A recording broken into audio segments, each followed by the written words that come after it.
আসসালামু আলাইকুম প্রিয় শিক্ষার্থীবৃন্দ, বিশেষণ একাডেমির পক্ষ থেকে সকলকে স্বাগতম। আজ বরাবরের মতো চলে এসেছি নতুন আরেকটি পর্ব নিয়ে। এই পর্বে আমরা শিখবো কিভাবে ডেসিমেল থেকে হেক্সাডেসিমেলে যেতে হয়।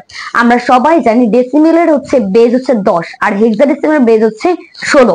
হেক্সা মানে হচ্ছে 6, ডেসিমেল মানে হচ্ছে 10, দুটোকে অ্যাড করলে পাওয়া যায় 16। সেহেতু হেক্সাডেসিমেলের বেজ হচ্ছে আমাদের 16।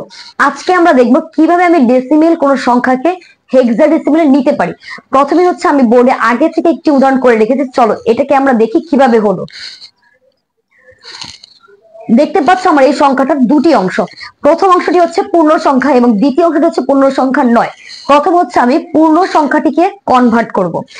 এটা কনভার্ট করার জন্য আমি একটু সাইডে লিখে রেখেছি কিভাবে কি বুঝবো, মানে হেক্সাডেসিমেলের যে বিট গুলো একটু চেঞ্জ আছে সেগুলো একটু দেখবো।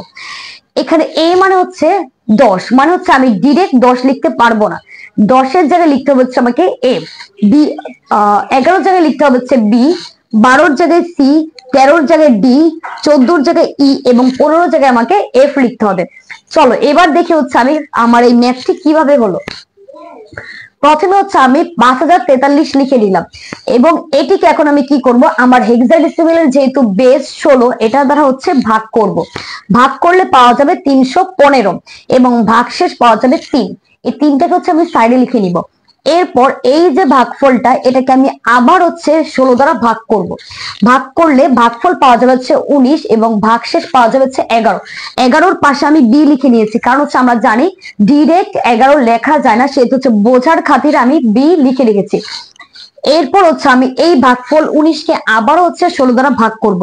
ভাগ করলে ভাগশেষ ভাগফল পাওয়া যাবে আমাদের 1 এবং আমাদের ভাগশেষ পাওয়া যাবে 3।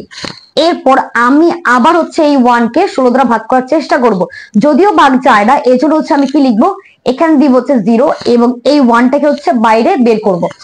এখন আমরা যদি এটিকে অ্যান্সারটা লিখতে চাই তাহলে কিভাবে লিখব, আমরা প্রথম অংশটি আগে তুলে নিব।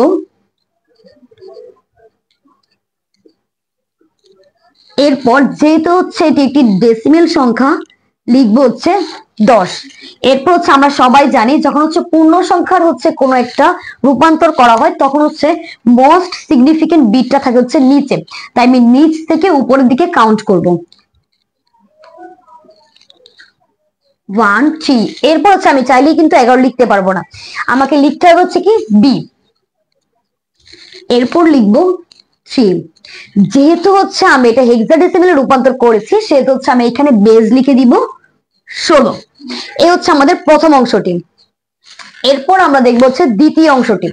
দ্বিতীয় অংশটা আমরা কিভাবে করব, যেহেতু এটা একটা পূর্ণ সংখ্যা ছিল সেহেতু আমি এটাকে ভাগ করে কনভার্ট করেছিলাম, কিন্তু এটা কিন্তু পূর্ণ সংখ্যা নয়, দ্বিতীয় অংশটি পূর্ণ সংখ্যা নয়, তাই এটাকে আমি যখন হেক্সাডেসিমেলে নিব তখন ভাগ করা যাবে না, এটাকে তখন গুণ করতে হবে, 16 দ্বারা গুণ করতে হবে, মানে বেজ দ্বারা গুণ। যদি আমি এই যে 79 কে নিয়ে করি, শুধুমাত্র এখানে পয়েন্ট আর 79, তো আমাকে ক্যালকুলেটর যখন আমি হিসাব করব তখন 0.79 দিয়ে হিসাব করতে হবে এবং ইনটু দিতে হবে আমাকে 16। যদি আমি গুণ করি পাবো 12.64, মানে এইখানে আমি পাবো এই পাশে পূর্ণ সংখ্যা 12 আর এইদিকে পাবো 64। এখন এই 12টাকে আমাকে এই পাশে লিখতে হবে, কারণ পূর্ণ সংখ্যাগুলো সব দাগের এই পাশে লিখতে হবে, দাগের ওই পাশে লেখা যাবে না।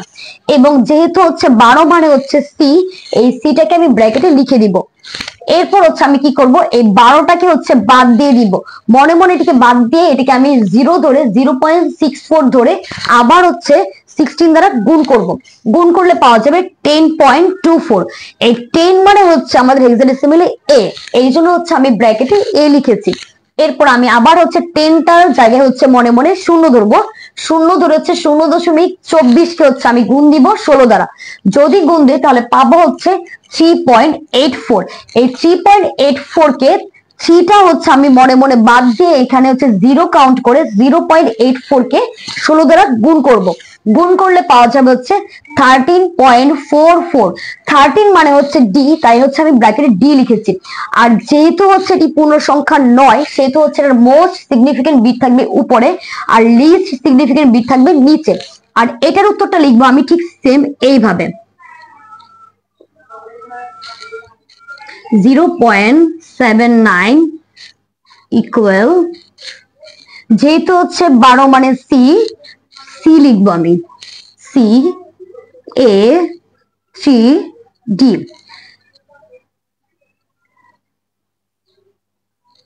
এরপর যেহেতু আমি মাত্র 4টা বিট বের করেছি এবং আরো বিট বের করা যায়, সেহেতু হচ্ছে আমি এখানে কয়েকটি ডট দিয়ে দিব।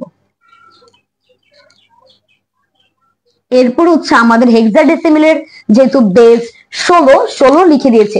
এখন হচ্ছে আমি পুরো অংশের যে উত্তরটা, এটাকে কিভাবে লিখব, এটাকে ঠিক সেম আমি আগে প্রশ্নটা লিখে নিব।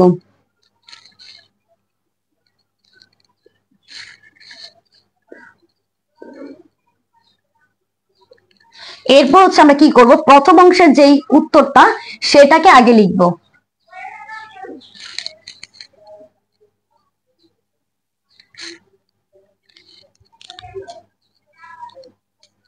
এরপর হচ্ছে আমার দ্বিতীয় অংশের যে উত্তরটা সেটা লিখব,